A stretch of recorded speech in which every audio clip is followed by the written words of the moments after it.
Pidato Menteri Keuangan Republik Indonesia. Kepada Ibu Sri Mulyani Indrawati SEMSC PhD, kami silakan.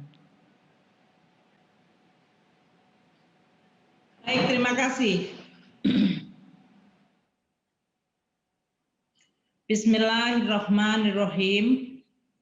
Assalamualaikum warahmatullahi wabarakatuh. Selamat pagi dan salam sejahtera untuk kita semua. Om Swastiastu, Namo Buddhaya, salam kebajikan.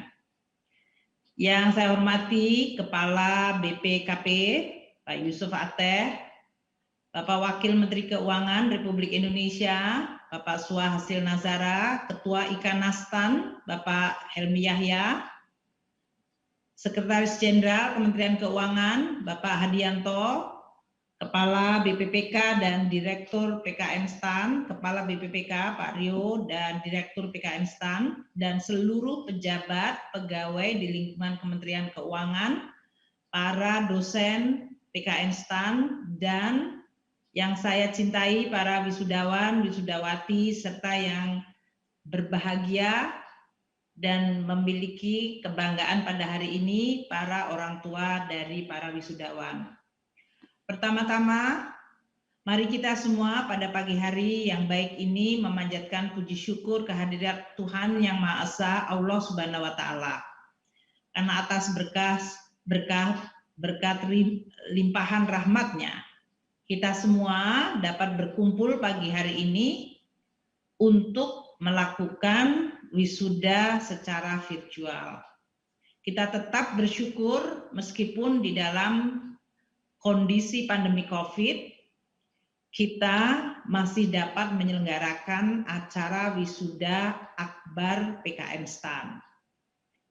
Saya tahu bahwa wisuda akbar PKN STAN biasanya diselenggarakan secara akbar dan besar di tempat yang sangat besar dan megah. Namun karena kondisi COVID hari ini kita harus dipaksa untuk melakukan wisuda ini secara virtual. Pandemi mengingatkan bahwa siapa saja mungkin bisa terkena COVID-19. Mungkin di antara saudara kita, teman kita, handai tolan kita yang kita tahu saat ini mungkin sedang berjuang melawan infeksi COVID-19. Mari kita bersama-sama berdoa untuk kesembuhan mereka dan semoga pandemi COVID-19 segera berlalu. Bapak-bapak dan Ibu sekalian, para wisudawan yang saya hormati, hari ini kita menyelenggarakan acara wisuda dari rumah masing-masing. Ini menandakan bahwa kita telah mengalami perubahan yang luar biasa akibat COVID-19. Pandemi ini banyak sekali mempengaruhi kehidupan seluruh masyarakat di dunia, karena pandemi tidak hanya terjadi di Indonesia. Kegiatan sosial, kegiatan ekonomi, kegiatan belajar, mengajar, semuanya dipaksa berubah. Dan ini merupakan tantangan yang luar biasa. Jadi untuk para wisudawan dan wisudawati, ini merupakan suatu tanda bahwa ke depan hidup kita akan sering dihadapkan pada perubahan-perubahan dan tantangan-tantangan yang sering tingkatnya luar biasa, tidak biasa, extraordinary. Nah, kalian semua yang wisuda hari ini sudah masuk di dalam kelompok kecil dari masyarakat Indonesia. Hanya 9% masyarakat Indonesia yang mampu dan memiliki keberuntungan untuk meneruskan pendidikan ke jenjang perguruan tinggi.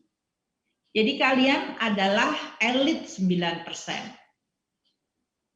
Meskipun kalian selalu mengatakan saya masyarakat biasa, namun kalian harus paham bahwa kalian adalah merupakan bagian kecil dari masyarakat Indonesia yang memiliki keberuntungan dan kemampuan untuk mengecap pendidikan tinggi. Sebagai masyarakat yang memiliki keberuntungan dan kesempatan mendapatkan pendidikan tinggi, muncul tanggung jawab yang sangat besar. Artinya kalian akan dituntut untuk terus membangun dan memperbaiki negara dan bangsa kita. Salah satu tokoh dunia dari Afrika Selatan yang merupakan bapak rekonsiliasi namanya Nelson Mandela. Beliau berkata, "Education is the most powerful weapon which can use to change the world." Jadi pendidikan adalah alat atau senjata yang paling luar biasa powerful, yang luar biasa sangat mampu untuk bisa mengubah dunia. Jadi kalau kalian selama ini mungkin menyanyikan Indonesia Raya, berikrar untuk membangun Indonesia, itu bukan sekedar tekad. Kalian diberikan sarana dalam bentuk pendidikan terbaik di Republik Indonesia dan bahkan dalam kalian menuntut ilmu dibayar oleh uang negara.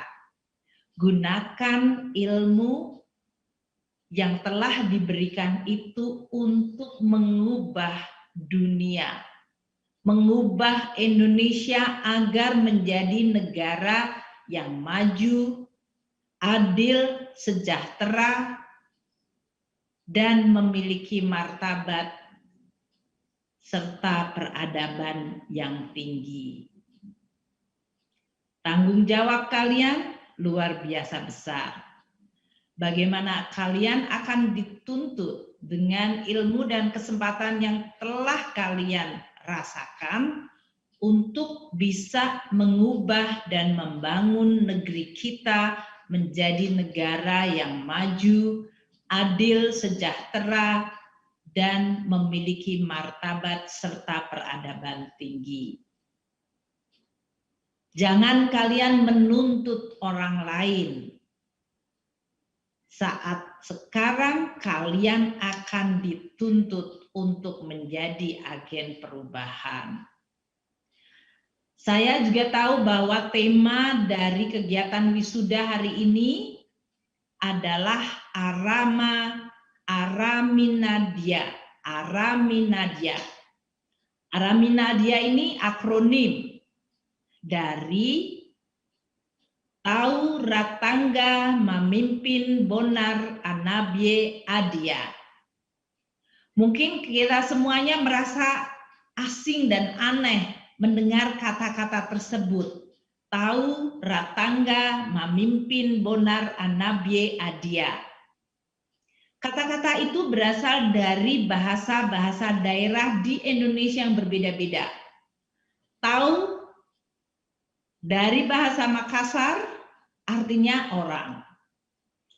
Ratangga dari bahasa Jawa kuno artinya kuat dan pejuang.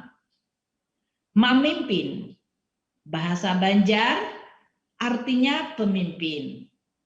Bonar dari bahasa Batak Toba artinya jujur. Anabye dari bahasa Biak Papua artinya berbudi baik. Dan Adia dari bahasa Minang artinya adil. Jadi tema wisuda hari ini adalah tema yang diangkat dari kata-kata daerah di Indonesia, bahasa daerah di Indonesia yang berbeda-beda, yang kita mungkin mendengarnya asing, janggal, aneh, namun begitu kita bisa menerjemahkan dalam satu pengertian definisi yang kita pahami, kata-kata itu tersusun menjadi sebuah kalimat yang penuh dengan makna dan harapan. Ini menyimpulkan kita semuanya tadi harapannya agar anak-anak yang diwisuda hari ini akan menjadi pemimpin yang kuat, jujur, berbudi baik, dan adil. Tema ini juga menggambarkan betapa kayanya kebinekaan dari suku bangsa di Indonesia. Dan itu sesuai apa yang difirmankan oleh Sang Pencipta, Allah Subhanahu wa Ta'ala, Tuhan yang Maha Esa, bahwa Saya ciptakan manusia ini dalam berbeda, berbangsa-bangsa dan bersuku-suku agar saling mengenal. Kebinekaan adalah keniscayaan, karena itu adalah desain dari Allah Subhanahu wa Ta'ala. Rancangan awal manusia walaupun mulainya adalah dari satu laki, satu perempuan, namun kemudian didesain untuk berbeda-beda secara berbangsa-bangsa, bersuku-suku, berbahasa-bahasa. Kebinekaan ini keniscayaan yang seharusnya membuat kita saling mengenal. Karena itu yang dikehendaki oleh Sang Pencipta. Jadi dari awal desain dunia ini adalah supaya kita saling inklusif. Perbedaan tidak membuat kita bermusuhan, berjarak, apalagi berprasangka buruk. Itu pun juga sudah disampaikan. Yang menciptakan kita semua, dunia ini menyampaikan tidak hanya kita diciptakan berbeda-beda, bahkan kita diingatkan janganlah kalian saling berprasangka. Karena sebagian dari prasangka kalian mungkin adalah dosa. Dan janganlah mencari kesalahan, luar biasa. Kalau kita letakkan di dalam konteks negara Indonesia dan kita bawa dalam tema wisuda PKN STAN hari ini, itu adalah tema yang memang didesain oleh Sang Maha Pencipta untuk kita semua. Jadilah pemimpin yang kuat, jujur, berbudi baik, dan adil. Karena kalian semuanya akan memimpin sebuah bangsa yang berbeda-beda agar kita saling mengenal. Agar kita tidak saling berprasangka buruk dan tidak saling mencari kesalahan. Saudara-saudara sekalian, para lulusan PKN STAN yang saya banggakan dan Bapak Ibu sekalian yang berbahagia dan bangga pada hari ini. Saya betul-betul mengharapkan sesuai tadi yang disampaikan oleh semua lulusan PKN STAN bahwa mereka ingin memberikan yang terbaik bagi bangsa dan negara Indonesia. Apalagi Anda semuanya sudah dididik dalam sebuah institusi yang semuanya menggunakan uang negara. Uang negara itu ada yang berasal dari pajak, dari bea dan cukai, dari penerimaan bukan pajak dan bukan dari penerimaan bea dan cukai, dan juga dari utang.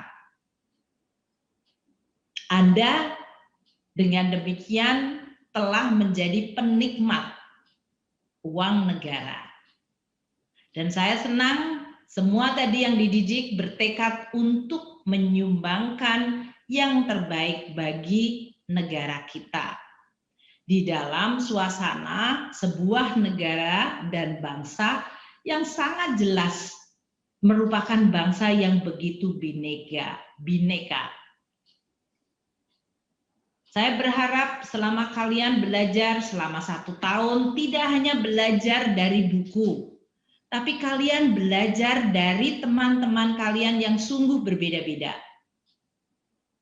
Tadi dari para wisudawan dan wisudawati itu mewakili daerah yang berbeda-beda. Bahasa di daerah kalian berbeda-beda, asal kalian berbeda-beda. Namun kalian bersatu dalam sebuah wadah PKN STAN.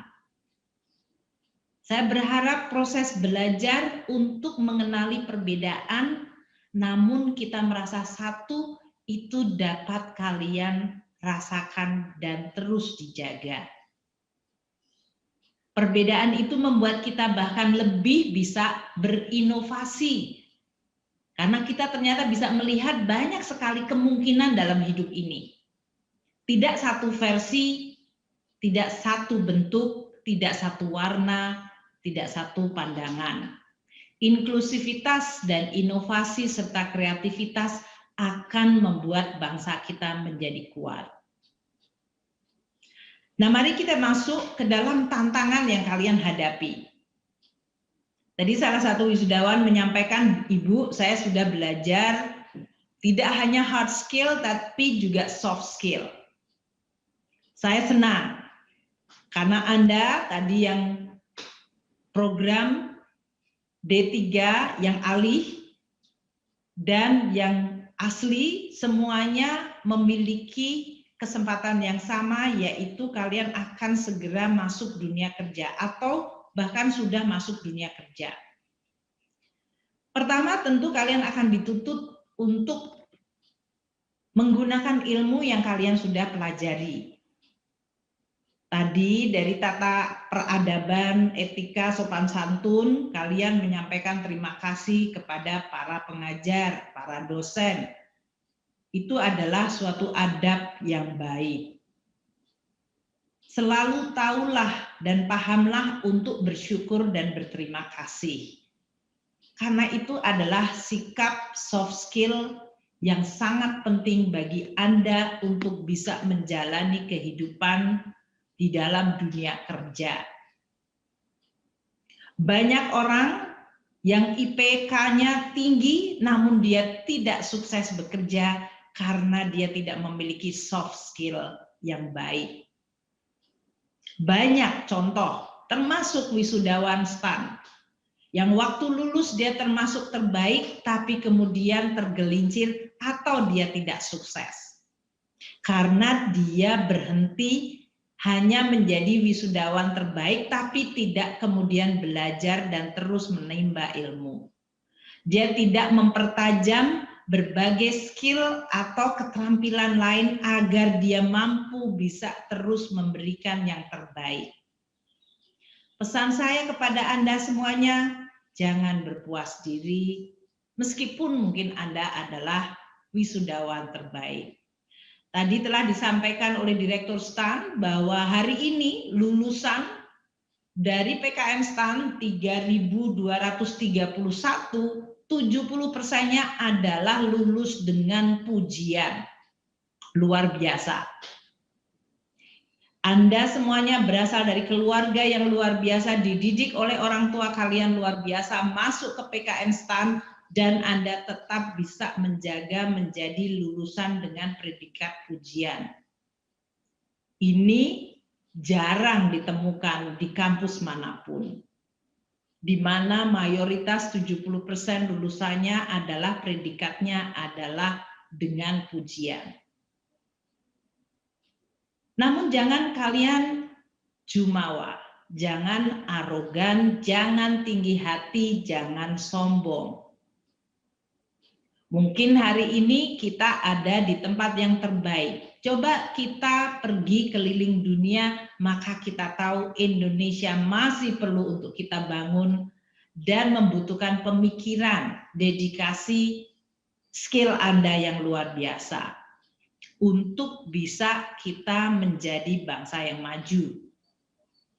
Era digital dengan industri 4.0 itu memberikan disrupsi. Disrupsi karena digital kita sudah sering bicarakan. Yang kita tidak duga tahun ini kita juga terkena disrupsi pandemi COVID-19. Ada sebuah joke atau lelucon yang mengatakan, siapa sih yang paling powerful dan memimpin transformasi dari perusahaan Anda untuk menjadi digital? Who led the digital transformation of your company? Itu pertanyaan. Siapa sih yang memimpin transformasi digital di perusahaan Anda? Dikasih 3 jawabannya, CEO, pimpinan perusahaan, CIO, pemimpin dari information technology di perusahaan Anda, atau COVID. Jawabannya COVID. Mungkin ini lelucon, tapi itu benar. Coba lihat Kementerian Keuangan. Meskipun kita mungkin termasuk dari institusi yang cukup maju menyiapkan untuk transformasi dari cara kita bekerja. Kita sudah mulai membuat keseluruhan dokumen kemarin dalam bentuk digital. Naskah dinas tidak di-print, tapi semuanya dalam bentuk naskah dinas digital. Tanda tangan digital. Kita bahkan sudah membuat flexible working hour. Namun itu masih dalam tahap permulaan dan percobaan. Tiba-tiba kita dihadapkan oleh COVID-19 yang memaksa kita untuk tidak masuk kantor. Namun kita harus tetap bekerja. Bahkan kita ditantang karena COVID itu menimbulkan dampak luar biasa bagi bangsa kita, yang kemudian imbasnya ke keuangan negara luar biasa. Penerimaan pajak kita turun karena perusahaan-perusahaan mengalami kerugian.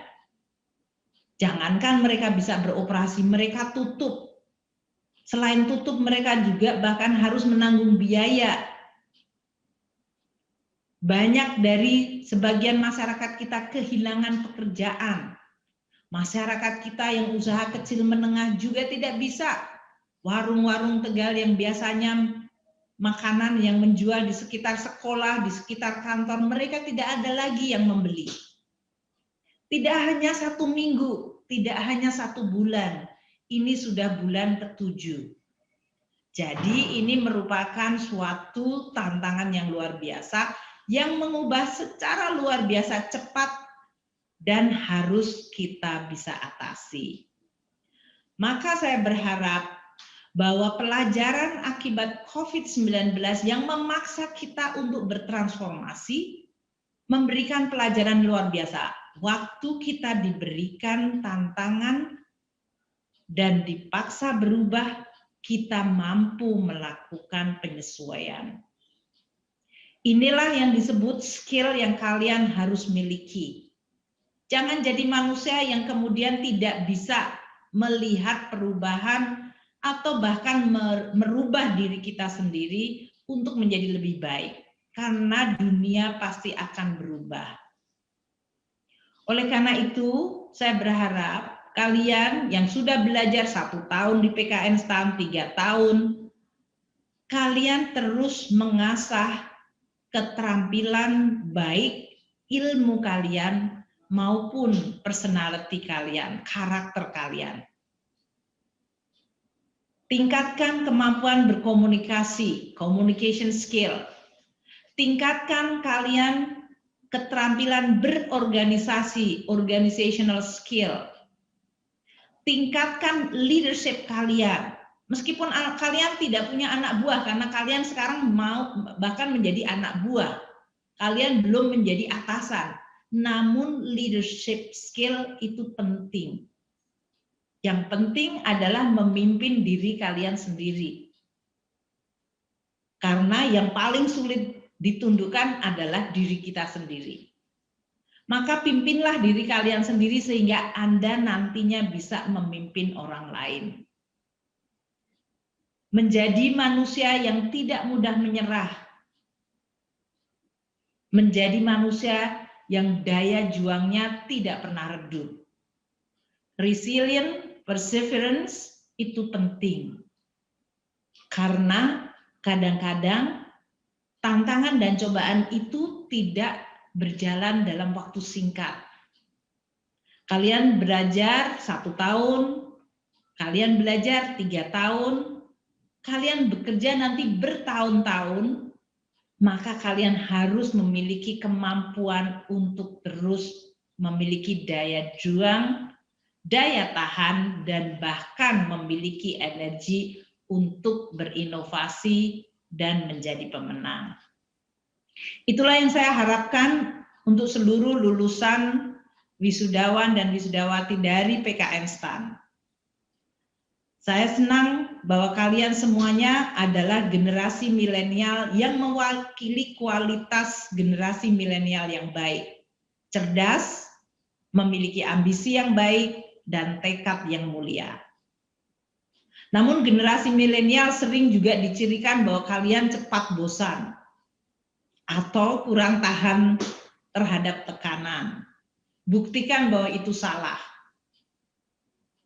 Karena yang akan menjadikan kalian sukses bukan hanya IPK kalian yang tertinggi, tapi kemampuan kalian untuk terus melakukan adaptasi, mampu bertahan, mampu untuk terus fokus menjalankan komitmen, walaupun kadang-kadang situasi tidak menyenangkan.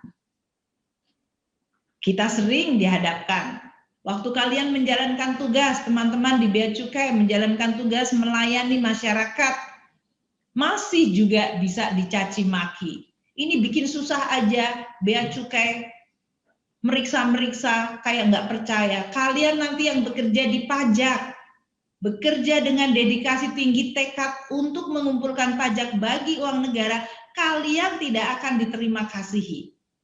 Bahkan sering kalian dicurigai. Atau juga bahkan menjadi sasaran caci maki. Jadi jangan pernah punya ilusi dan bayangan kalau saya sudah IPK-nya bagus, kerja bagus sekali, dedikasi, kalian akan dipuja-puji. Tidak juga. Itulah komitmen ketahanan mental kalian. Jangan berkecil hati, karena yang membuat hati Anda besar dan yang membuat Anda tenang bukan puja-pujian itu. Tapi yang membuat Anda tenang dan hati Anda besar adalah karena Anda tahu saya sudah dan akan terus memberikan yang terbaik bagi bangsa ini, bagi negara ini. Yang sudah membiayai saya dan sudah membawa saya menjadi kelompok kecil dari bangsa ini untuk memimpin dan terus memajukan bangsa ini. Tekad itulah yang dijadikan pegangan dan indikator Anda, apakah Anda merasa tenang bekerja. Jangan pernah mencari ketenangan dari pujian, apalagi dari media sosial. Cari pengakuan melalui pujian, apalagi dari media sosial. Tetap fokus terhadap apa yang Anda ingin kontribusikan, dedikasikan, bakti Anda yang akan Anda curahkan. Kalian akan menjadi bagian dari aparatur sipil negara. Karakter utama kalian harus pelihara bukan menjadi penguasa, tapi pelayan masyarakat. Karakter utama aparatur sipil negara bukan jumawa, tapi kemampuan untuk berkreasi dengan loyalitas tinggi terhadap institusi dan dalam cita-cita negara kesatuan Republik Indonesia. Itu adalah tantangan yang kalian hadapi, apalagi dalam suasana COVID. Kalian yang nanti akan menekuni bidang keuangan negara, tantangan kita akan makin besar. Bahkan waktu kita bekerja yang terbaik dan memberikan yang terbaik, tidak selalu kita dihadapkan pada situasi yang selalu baik. Contohnya seperti COVID ini. Kita sudah bertekad akan membuat APBN kita sehat. Kita sudah bertekad untuk mengumpulkan pajak, menjaga belanja negara, menjaga utang negara, untuk membuat keuangan negara kita menjadi kuat. Kemudian datanglah cobaan, tantangan seperti COVID-19. Mengubah seluruh rencana kita. Apakah kita mengeluh? Tidak. Apakah kita berputus asa? Jelas tidak. Apakah kita putus harapan? Juga tidak. Namun kita fokus apa yang terjadi. Insting pertama, bagaimana melindungi masyarakat waktu tantangan terjadi. Insting pertama selalu apa yang bisa kita lakukan agar masyarakat kita bisa kita lindungi dan bisa menjadi masyarakat yang produktif, tetap bisa berjalan.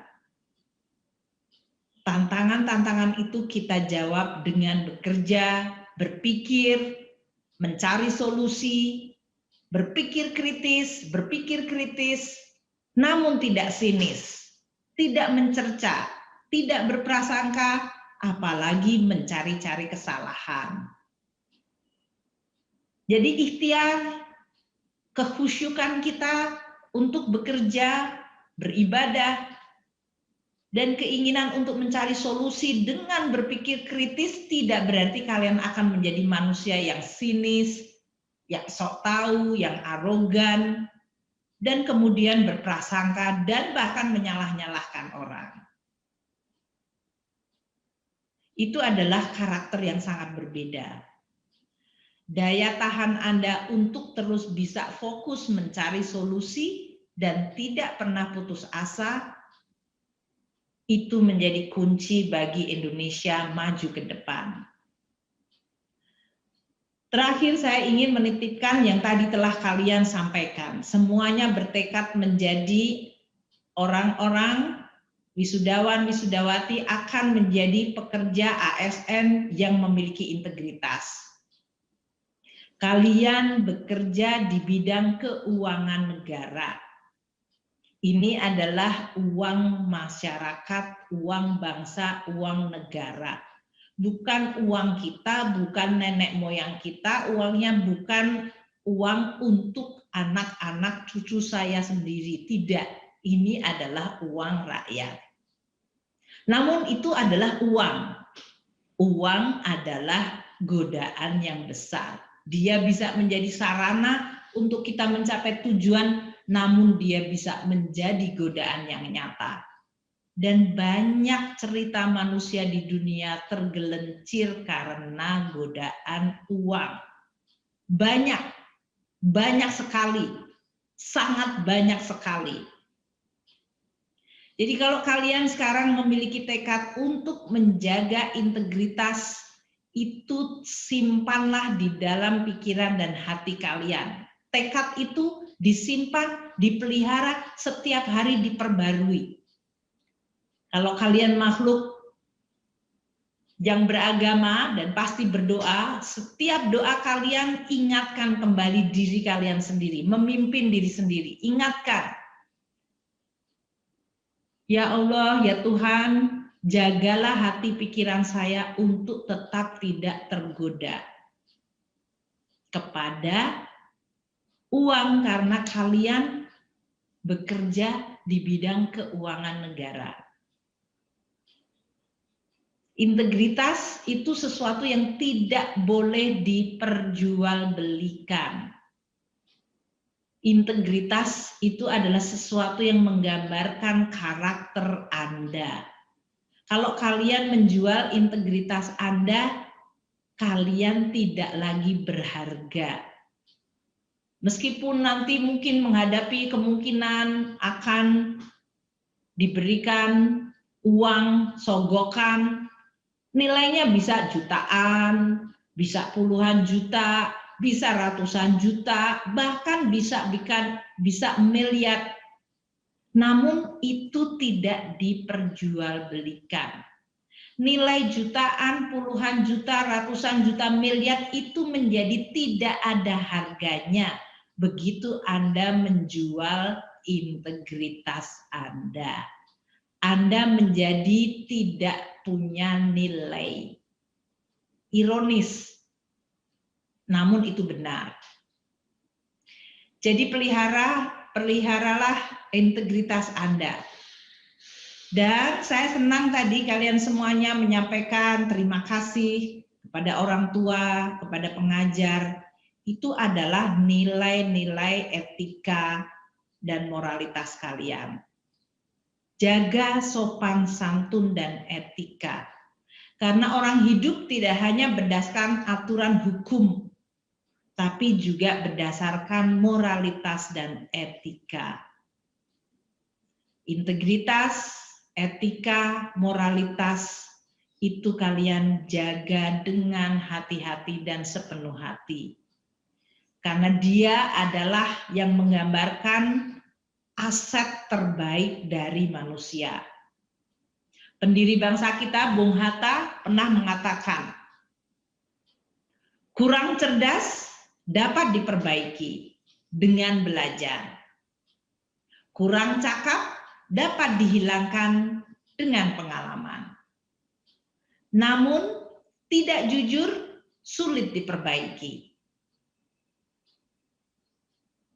Jadi kalian tahu bahwa kalau sekarang kalian dibekali dari orang tua kalian menjadi anak-anak yang jujur, belajar di PKN STAN, dan memiliki komitmen ikrar untuk menjadi manusia yang profesional dan berintegritas, kejujuran itu adalah aset atau harta yang luar biasa penting di dalam kehidupan kalian selanjutnya. Jangan pernah digadaikan. Karena Bung Hatta pun mengakui sulit diperbaiki. Sekali kalian tidak jujur, sulit diperbaiki. Nah, inilah yang saya harapkan kepada kalian semuanya, para anak-anakku yang barusan lulus. Jadilah wisudawan, wisudawati yang akan menjadi kebanggaan orang tua, menjadi kebanggaan dan harapan bangsa kita. Dan tentu bagi Kementerian Keuangan merupakan lulusan-lulusan yang akan menjaga keuangan negara dan terus meningkatkan keuangan negara bagi kemakmuran rakyat yang berkeadilan. Kalian angkatan 31, tadi yang disebutkan, BC 31, jangan eksklusif di angkatan kalian. Kalian sekarang menjadi keluarga pengelola keuangan negara di Indonesia. Sebuah keluarga besar yang memiliki tugas, fungsi, dan tanggung jawab luar biasa penting. Jagalah amanah itu sampai maut menjemput kalian. Saya ingin menyampaikan sebagai penutup kepada seluruh panitia dan sivitas akademika PKN STAN yang sudah menyelenggarakan acara wisuda akbar PKN STAN secara daring, dan ini untuk pertama kalinya di dalam sejarah PKN STAN dan berjalan sangat baik. Saya ingin menyampaikan terima kasih dan penghargaan atas kerja kerasnya. Untuk seluruhnya, para wisudawan, wisudawati, kalian jadilah generasi yang optimis, generasi yang percaya diri, generasi yang mampu memberikan jawaban untuk terus membawa obor kemajuan bagi Republik Indonesia. Jangan menjadi generasi yang negatif, yang sinis, berkeluh kesah. Dalam perjalanan hidup, kalau Anda melihat kekurangan, perbaiki. Tidak usah mengeluh. Apalagi ngomel. Apalagi mencaci-nyaci. Apalagi menjelek-jelekkan dan mencaci di media sosial. Jadi generasi yang kritis tanpa menjadi sinis. Jadi generasi yang positif dan konstruktif, bukan yang destruktif. Sehingga di tangan kalianlah seluruh proses perbaikan dan pembangunan Republik Indonesia akan terus berjalan. Percayalah, tidak ada negara di dunia ini yang sempurna. Tidak ada negara di dunia ini yang tidak ada masalah. Saya tahu itu karena saya pernah menjadi managing director dari Bank Dunia dan saya mengunjungi ratusan negara di dunia. Ya, jadi jangan pernah berkeluh kesah, mencaci-caci, menjelek-jelekkan, apalagi menjelekkan negara sendiri. Jadi patriot itu memberikan yang terbaik dengan kebanggaan, tanpa arogan.